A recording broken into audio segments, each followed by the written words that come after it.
Mesdames et messieurs, chers camarades membres du mouvement Assirem, chers militants de la démocratie, chers concitoyens, le mouvement Assirem vient d'être notifié officiellement du rejet de 10 de ses candidats de sa liste de Tizi Ouzou aux élections législatives du 2 juillet par l'année. 10 candidats sur 18, 10 citoyens, privés arbitrairement de leur droit de participer à la vie politique de leur pays en se présentant devant le suffrage de leurs compatriotes. Le même abus a frappé nos candidats à Jijel. Nous sommes dans les faits déchus d'un droit constitutionnel sans que l'institution judiciaire n'ait statué sur nos cas. Nous savons tous que l'arbitraire a toujours été le levier politique du système algérien. Mais cette fois, une ligne rouge vient d'être franchie. Et dans l'exceptionnelle conjoncture que nous traversons, il faut dire les choses clairement, méthodiquement et sans détour. Les motifs de ces rejets sont exclusivement politiques. Plus grave, ces décisions sont anticonstitutionnelles. Et je reviendrai sur la signification politique de cette opération, car elle crée un précédent d'une extrême gravité dans la vie judiciaire algérienne qui n'a pourtant pas été un long fleuve tranquille depuis l'indépendance. Nos candidats sont sanctionnés pour leur engagement politique, ils sont sanctionnés pour leur prise de position militante, ils sont sanctionnés pour leur participation au Hirak, ils sont sanctionnés parce qu'ils ont refusé le silence, la soumission et la loi de la peur. Le régime considère désormais les activités politiques durant le Hirak comme des activités suspectes et subversives. Voilà où nous en sommes en 2026. Dans notre pays, demander un état de droit vaut crime. Exiger des institutions légitimes devient un acte subversif. Revendiquer la démocratie expose à la suspicion et à la sanction pénale extrajudiciaire. Alors redisons clairement les choses à ceux qui croient terroriser les citoyens parce qu'ils abusent de leur pouvoir. À Assirem, nous assumons. Nous assumons nos paroles publiquement, nous assumons nos positions publiquement, nous assumons nos actions publiquement et nous assumons notre combat publiquement. Contrairement à ceux qui gouvernent ce pays dans l'ombre à travers des officines en ramifications tentaculaires, des commissions aux fonctions aléatoires et qui agissent dans l'opacité pour rendre des décisions arbitraires, nous agissons selon ce que dictent nos consciences et au vu et au su de tous les citoyens. Nous voulons être très clairs devant l'opinion publique. Aucun dossier de nos candidats n'a été rejeté pour argent sale ou pour acte que la morale désapprouve. Aucun, pas un seul. Aucun de nos candidats n'est connecté au trafic de drogue. Aucun de nos candidats n'est lié à des réseaux mafieux. Aucun de nos candidats n'est en relation avec des prédateurs qui pillent le pays sous protection politique. Notre seul crime, c'est d'avoir défendu la liberté d'expression et veillé, pendant l'exercice de nos mandats, à l'application rigoureuse des lois de la République. Nous savions qu'en Algérie, il y a le pouvoir apparent, le pouvoir occulte et le pouvoir effectif. La situation actuelle qui illustre avec une rare brutalité cette anomalie politique pose des questions vertigineuses. Qui décide? Sur quelle base? Au nom de quelle loi? Et pour quel objectif?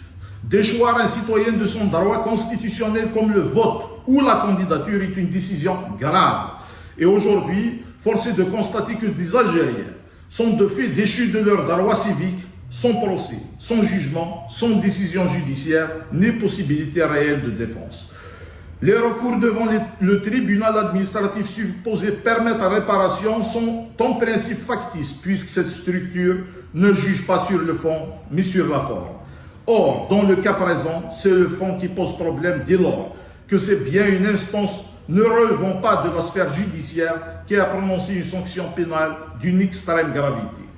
Nous avions cru comprendre que les commissions qui reçoivent les dossiers émanant des différents services se chargeraient de transmettre à la justice les cas qui mériteraient une instruction pénale accélérée. Il n'en est rien.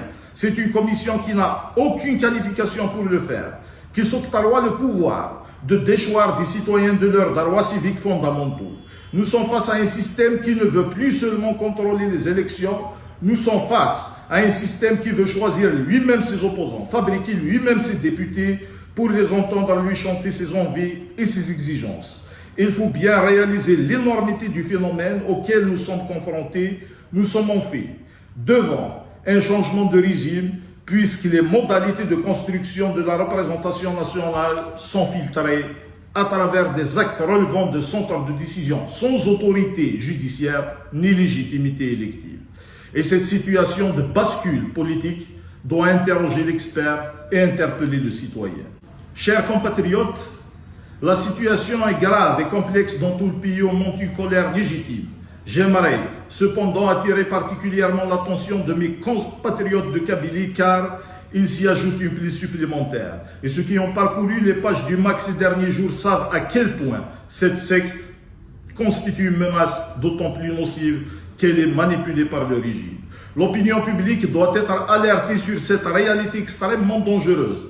Les officiels qui prétendent combattre les extrémistes sont aujourd'hui objectivement les sponsors du MAC, dont ils ont largement infiltré les groupes qui encouragent à semer des informations, calomnies et violences pour transformer la Kabylie en champ de diatribes et d'affrontements qui conduisent à des radicalités insensées et déstabilisatrices. Les deux partis travaillent dans une synergie diabolique pour aboutir au même résultat, pourrir la situation en Kabylie. Une preuve éclatante de cette collusion vient de nous être donnée par l'une de ces niches. L'information détaillée concernant le rejet de nos candidatures a été publiée sur des pages proches du MAC, 48 heures avant même notre notification officielle. Je dis bien 48 heures avant notre notification officielle. Même le nombre exact de rejets a été donné. Revenons maintenant aux injustices et aux abus judiciaires commis par le régime lors de cette opération et dont les conséquences seront dommageables pour l'ensemble du pays à court, moyen et long terme. Après réunion de ces instances et consultation de ces candidats, Assirem annonce la décision suivante. Sur le principe, le mouvement Assirem rejette cette décision dans la forme comme dans le fond. Comment trouver une lecture politique à un aventurisme qui a fait de l'incohérence, de l'illégalité et de l'opacité son principe d'action. Je suis actuellement élu à l'APOUI, comme d'autres amis qui sont aujourd'hui sur notre liste, mais nous n'avons pas le droit de nous présenter à la députation. Contrairement à ce que prétendent les mouches électroniques ou certains désœuvrés qui se défoulent sur les réseaux sociaux, ce qui se joue actuellement n'est pas le confort d'un statut de député. En 2019, j'ai démissionné de l'Assemblée nationale avec mon ami Maître Lila Hadjarab et j'ai publiquement renoncé aux avantages liés à la fonction parlementaire pour reprendre mon métier d'ingénieur. Ce qui se joue, c'est la nécessité de rassembler les volontés qui refusent cet arbitraire qui fait de l'Algérien un sujet soumis aux désirs et aux pressions des clans, et non un citoyen ayant le droit d'être jugé dans le cadre des lois en vigueur. C'est pour cela que nous informons officiellement nos compatriotes que dans le but de mettre le pouvoir face à ces contradictions, nous introduirons le recours avec les mêmes candidatures. Nul ne pourra dire que nous avons joué la surenchère, ni profité d'une faute politique gravissime pour aggraver la crise institutionnelle provoquée par une décision irresponsable. Le combat est lent et mettre à nu les turpitudes du régime est une autre manière de continuer de renforcer les luttes pour les libertés démocratiques. Certains diront que s'engager dans ce processus est une manière de cautionner les abus que l'on dénonce. En démocratie, tous les avis exprimés avec respect et sincérité méritent attention. Mais le vrai militant sait que dans la vie politique, chaque action doit être analysée par rapport à son contexte.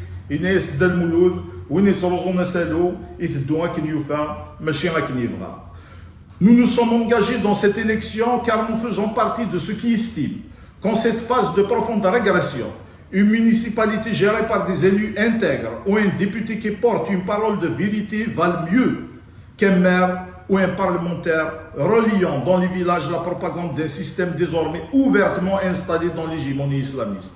À ce propos, le passage récent sur une chaîne publique de télévision algérienne du journaliste Jean-Baptiste Rivoire n'a rien d'anodin. L'accueil sur un grand média audiovisuel du porte-voix acharné des critiquismes pendant que les patriotes se sacrifient pour sauver la nation est un indicateur qui ne trompe pas sur la réalité du rapport de force au sein du régime. Sortons du déni, l'islamisme est bel et bien installé dans les institutions et protégé de la prédation. Chaque parcelle du champ administratif, à chaque fois que cela est possible, est un devoir citoyen. C'est pour cela que la réaction du pouvoir dans cette conjoncture doit être analysée sans passion et avec lucidité si l'on veut lui opposer les réponses les plus indiquées. En réalité, le régime refuse un parlement où pourraient exister des voix, même symboliques, qui diraient une vérité. Il ne faut pas oublier que dans l'Assemblée actuelle, les scrutins se soldent par des votes de 100% de oui. Alors voici ce que nous disons à ceux qui veulent faire du pays une courtisanerie où ils surveillent, sermonnent, promeuvent et jettent selon leur bon vouloir. Faites un avis d'appel d'offres d'emploi. Faites un avis d'offre d'emploi pour garnir votre assemblée. Ouvrez un bureau de recrutement. Demandez des CV avec, si possible, des dossiers interdisant aux postulants d'exprimer une opinion libre. Et procédez directement à la sélection des députés après entretien et engagement de soumission. Oui, répétons-le, car l'affaire est sérieuse. Nous assistons en direct à un changement de régime par un coup de force anticonstitutionnel. Eu égard à tout ce qui précède, nous lançons aujourd'hui un appel solennel à toutes les autres listes engagées dans cette élection, à tous les patriotes, à tous les démocrates, à tous ceux qui refusent la confiscation de la volonté populaire, afin d'engager un débat de fond sur une disposition scélérate qui viole la Constitution. Nous leur tendons la main et leur disons « Oublions nos désaccords politiques pour protéger la République ». Ce qui est en jeu aujourd'hui dépasse le mouvement Assir. Ce qui est en jeu, c'est le droit du peuple algérien à choisir librement ses représentants et surtout à préserver un tant soit peu de dignité pour l'Algérien et ses institutions. Ce qui est en jeu, c'est l'existence même d'une collectivité nationale qui aspire à un minimum de cohérence politique.